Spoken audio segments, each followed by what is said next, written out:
जिस रिया में बसती है अनिका की जान, क्यों उसी रिया ने अनिका को मिलने से किया इनकार?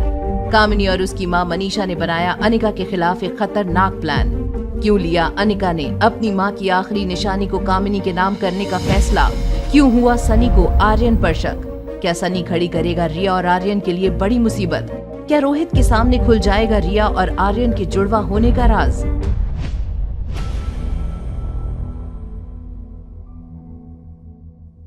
तुम यहाँ कैसे? मैंने तुमसे कहा था ना, हमारी स्वीट से बाहर मत आना। तुम मेरी एक भी बात नहीं सुनते हो आजकल। रोहित को अपने सामने खड़ा देखकर रिया के होश उड़ गए। उसके पास रोहित के सवालों का कोई जवाब नहीं था। रोहित रिया को आर्यन समझकर जबरदस्ती अपने स्वीट में ले गया, लेकिन वहाँ तो आर्यन पहले से ही मौजूद था। वहीं हॉस्पिटल में कामिनी डॉक्टर अग्रवाल के बताए हुए समय पर उनके कैबिन में पहुंचकर उनका इंतजार कर रही थी। उस अनिका से मेरी खुशियाँ, मेरी तरक्की देखी नहीं जाती है। हर बार उसकी वजह से मेरी लाइफ में प्रॉब्लम्स आ जाती हैं। कामिनी, तुम्हें आइडिया भी है तुमने क्या किया है? तुम्हारी वजह से पूरे हॉस्पिटल, पूरे मैनेजमेंट को शर्मिंदा होना पड़ा है। I am sorry sir. What sorry?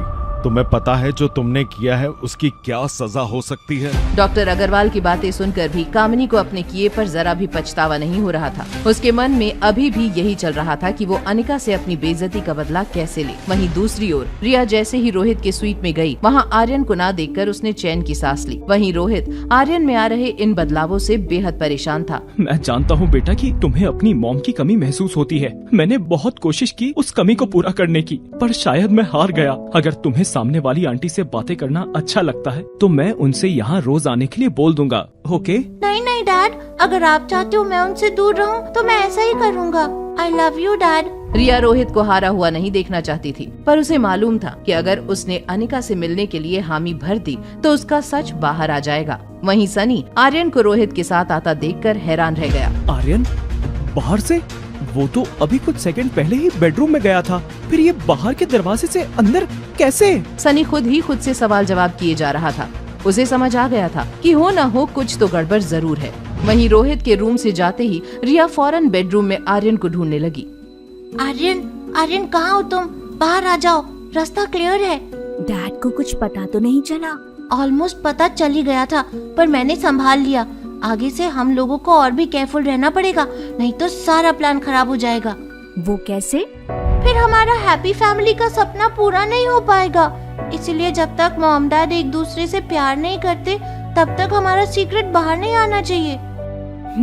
समझ गया। क्या मैं तुमसे एक रिक्वेस्ट कर सकता हूँ? हाँ बोलो। क्या मैं एक और दिन मॉम के पास रह सकता हूँ प्लीज? ओके, लेकिन हमें वेट करना होगा। जैसे ही डैड और सनी चाचू सो जाए फिर तुम चले जाना। कुछ ही देर बाद रोहित और सनी की नजरों से बचकर आर्यन अनिका के स्वीट में आ गया था। गहरी नींद में सोई अनिका को देखकर आर्यन को बहुत सुकून मिला और वो उसके पास में ही सो गया। सुबह होते ही अनिका की नींद लगातार बज रहे उसके फोन से खुली। प्रीति की 17 मिस्ड कॉल। सब ठीक तो है ना? कहीं ज्योति बुआ को? नहीं, मुझे अभी प्रीति से बात करनी होगी। हेलो अनिका दीदी, मम्मी को होश आ गया है, वो आपसे मिलना चाहती हैं। बुआ को होश आ गया? अरे वाह, ये तो बहुत अच्छी खबर है। हाँ दीदी, आप जल्दी से यहाँ आ जाओ और अकेले नहीं, रिया को भी साथ लेकर आना। मम्मी उससे मिलना चाहती है। ठीक है प्रीति, मैं अभी रिया को लेकर वहाँ आती हूँ। ज्योति बुआ से मिलने जाने की खुशी में अनिका जल्दी सब काम करने लगी। वहीं सुबह अनिका का मुस्कुराता हुआ चेहरा देखकर आर्यन भी बहुत खुश हो गया। चलो माय लिटिल प्रिंसेस, आज हमें तुम्हारी बुआ नानी से मिलने जाना है। वो तुम्हें देखना चाहती है। जल्दी से रेडी हो जाओ। ओके मम्मा। मैंने तुम्हारी प्रिंसेस वाली फ्रॉक निकाल दी है, आज तुम्हें वही पहनना है। उस पिंक फ्रॉक में तुम बिल्कुल किसी परी जैसी लगोगी। पिंक फ्रॉक पहनने की बात सुनकर आर्यन बेचारा घबरा गया। वो अनिका से बहुत प्यार करता था, उसकी हर बात मानने की कोशिश भी करता था, पर पिंक फ्रॉक?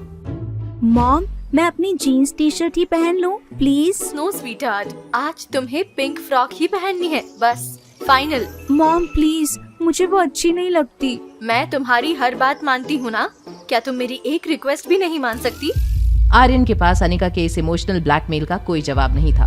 वो पिंक फ्रॉक लेकर बाथरूम में तैयार होने के लिए चला गया, पर जब उसने काफी देर तक बाथरूम का दरवाजा नहीं खोला तो अनिका परेशान हो गई। कुछ देर और इंतजार करने के बाद अनिका ने बाथरूम का दरवाजा खटखटाया। रिया बेटा, क्या हुआ? इतना टाइम क्यों लग रहा है तुम्हें? जल्दी करो। हमें हॉस्पिटल जाना है। रिया, तुम जवाब क्यों नहीं दे रही हो? तुम ठीक तो हो? मैं अंदर आ रही हूँ। अनिका की बात सुनकर आर्यन बुरी तरह से डर गया। तभी अनिका ने बाथरूम का दरवाजा तेजी से खोला और अंदर चली गई। अंदर पहुंचते ही आर्यन को देखकर अनिका हैरान हो गई थी। वहीं दूसरी ओर डॉक्टर अग्रवाल ने कामिनी से कुछ ऐसा कहा जिसे सुनकर कामिनी के होश उड़ गए। कामिनी, तुमने जो किया है उसके लिए मैं तुम्हें अभी के अभी रेस्टिकेट कर सकता हूँ, तुम्हारा लाइसेंस कैंसिल कर सकता हूँ, फिर तुम जिंदगी में कभी मेडिकल प्रैक्टिस नहीं कर पाओगी। कामिनी मिन्नतें कर रही थी और डॉक्टर अग्रवाल उसकी एक सुनने को तैयार नहीं थे। डॉक्टर अग्रवाल ने जैसे ही कामिनी को रस्टिकेट करने की बात कही, कामिनी को लगा कि जैसे उसका करियर अब खत्म होने वाला है। उसने डर के मारे अपने हाथ जोड़ लिए। नहीं सर, प्लीज ऐसा मत कीजिए। मैं तुम्हारी कोई बात नहीं सुनना चाहता। आखिर तुम्हें इतना बड़ा झूठ बोलने की क्या जरूरत पड़ गई थी? बताओ मुझे, क्यों किया तुमने ऐसा? मुझसे बहुत बड़ी गलती हो गई, मैं ऐसा अब कभी नहीं करूँगी।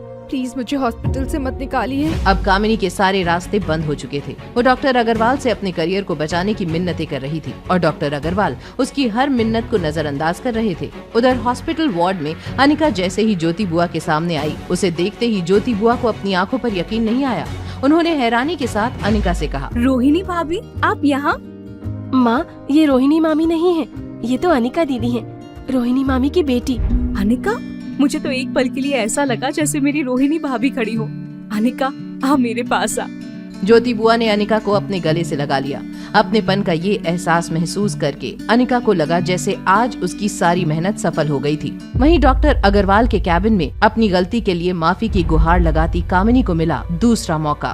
सर, मैं मानती हूँ मुझसे गलती हुई है, मगर प्लीज मुझे रस्टिकेट मत कीजिए। मेरा पूरा करियर बर्बाद हो जाएगा सर, प्लीज। ठीक है कामिनी, सिर्फ और सिर्फ तुम्हारे एकेडमिक रिकॉर्ड्स को देखते हुए मैं तुम्हें इस बार लास्ट वार्निंग देकर छोड़ रहा हूँ, मगर ऐसी गलती अगर तुमने फिर से की तो मैं तुम्हें खुद रेस्टिकेट कर दूंगा। जाओ अभी यहाँ से। Thank you doctor Agarwal. Kamini अपनी इस इंसल्ट के लिए अनिका को ही जिम्मेदार मान रही थी और अब उसने अनिका को मिट्टी में मिलाने की कसम खा ली थी। वहीं हॉस्पिटल वार्ड में ज्योति बुआ अनिका को प्यार से गले लगाकर खुश हो रही थी कि तभी उनकी नजर दरवाजे पर खड़े आर्यन पर पड़ी। कितनी प्यारी है तेरी बेटी अनिका, बिल्कुल एक गुड़िया जैसी। चलो रिया, जल्दी आओ बुआ नानी के पास। ये तो बिल्कुल नन्ही परी लग रही है, लगता है परियों के देश से आई है। इसको किसी की नजर ना लगे। अनिका, तुम देख लेना, एक दिन ये बहुत बड़ी हीरोइन बनेगी। हाँ, ये तो है ही ड्रामेबाज। वैसे अनिका, तू तो बिल्कुल अपनी माँ जैसी दिखने लगी है। वही रूप, वही रंग और उतनी ही बड़ी चालबाज। मनीषा, तुम यहाँ कामिनी के साथ? और ये क्या बकवास है?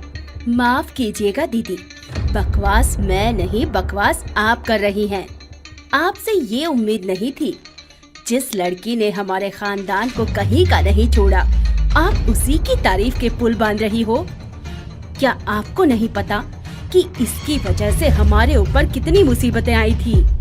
बुआ, आप कैसे भूल सकती हो कि अनिका ने हमारे खानदान पर कितनी बड़ी कालिक पोती थी? और देखो कैसे बेशर्मों की तरह अपनी नाजायज औलाद के साथ यहाँ आ गई है। इसे धक्के मार कर निकालना चाहिए यहाँ से।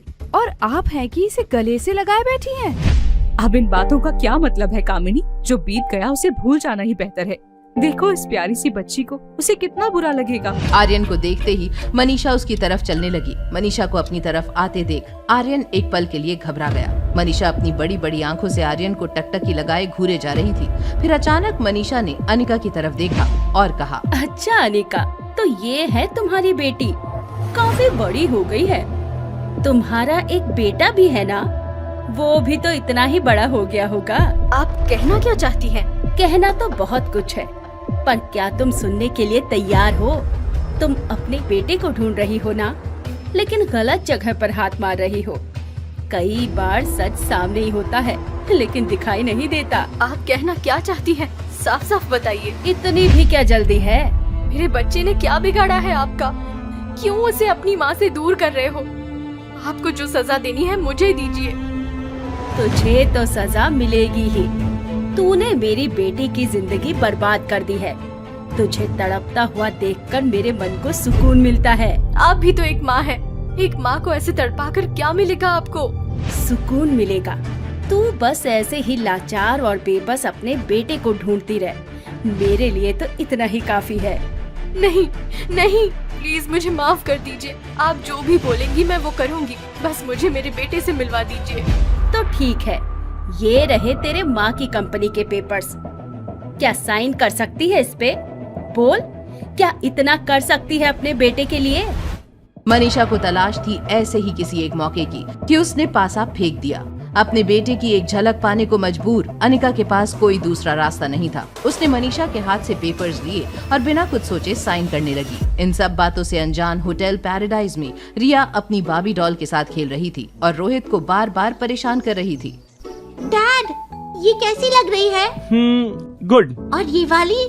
गुड। डैड, मैं आपको कब से अपनी बाबी के कॉस्ट्यूम्स दिखा रहा हूँ और आप देख ही नहीं रहे हो और बस गुड गुड किए जा रहे हो। बेटा, एक बहुत जरूरी काम है, पहले मैं अपना काम कंप्लीट कर लेता हूँ और फिर हम साथ में खेलेंगे। I promise. ओके डैड, आप काम कर लो, मैं अपनी डॉल के साथ अपने रूम में खेलूंगी। उप्स, खेलूंगा। रोहित को आर्यन की ये बातें अब और भी दुखी करने लगी। वहीं दूसरी ओर हॉस्पिटल में अनिका ने स्टैम्प पेपर्स पर सिग्नेचर कर दिए थे कि तभी आर्यन ने किया कुछ ऐसा जिसे देखते ही सबकी आंखें फटी की फटी रह गई। शैतान, ये क्या किया तूने? ऐसा क्या किया आर्यन ने जिससे भड़क उठी मनीषा, जिस बेटे को पाने के लिए अनिका ने ठुकराया अपना सब कुछ। क्या उस बेटे का राज जान पाएगी अनिका? क्या वो जान पाएगी कि रिया के भेस में उसका बेटा आर्यन उसी के पास है? और क्या आर्यन के रूप में रिया की हरकतों से परेशान रोहित खो बैठेगा अपना आपा? जानने के लिए देखिए अगला एपिसोड सिर्फ पॉकेट एफएम के YouTube चैनल पर। और एक लड़की को देखा तो के सारे एपिसोड्स को सुनने के लिए डिस्क्रिप्शन में दी गई लिंक पर क्लिक कीजिए। Pocket FM app.